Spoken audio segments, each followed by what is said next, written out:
வணக்கம் நண்பர்களே. இன்னைக்கு நம்ம என்ன பார்க்க போறோம் அப்படின்னா, தஞ்சாவூரில் உள்ள பழமையான பீரங்கி மேடு அப்படிங்கிற இடத்தை தான் பார்க்க போறோம். தஞ்சாவூர்ல மொத்தம் 4 வாசல் இருக்குங்க. அதுல ஒரு வாசல் தான் இந்த கீழ வாசல். அந்த கீழ வாசல்ல உள்ள பீரங்கிய பத்தி தாங்க பார்க்க போறோம். தஞ்சாவூரை ஆண்ட மன்னர்கள், நாயக்கர் மற்றும் மராத்தியர் ஆட்சி காலத்துல இந்த இடம் ரொம்ப முக்கியமான இடமா இருந்திருக்கு.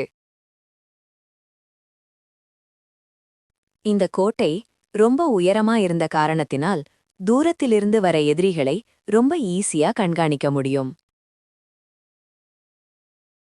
இந்த நகரத்தை சுத்தி பாதுகாப்பு வளையம் அமைச்சு இங்க இருக்கும் பீரங்கி வச்சு எதிரி படைகள் தஞ்சாவூரை நெருங்காமல் பார்த்துக்கிட்டாங்க. இந்த கோட்டையோட பாதுகாப்பு அவ்வளவு வலிமையா இருந்திருக்கு. இப்போ இந்த இடம் ஒரு அமைதியான இடமா இங்க இருக்கு. சுற்றுலா பயணிகள் பார்க்க ஒரு வரலாற்று இடமா இந்த இடம் இருக்கு. இந்த மாதிரி சுவாரஸ்யமான தகவல் தெரிஞ்சுக்க இந்த யூடியூப் சேனலை சப்ஸ்கிரைப் பண்ணுங்க. நன்றி, வணக்கம்.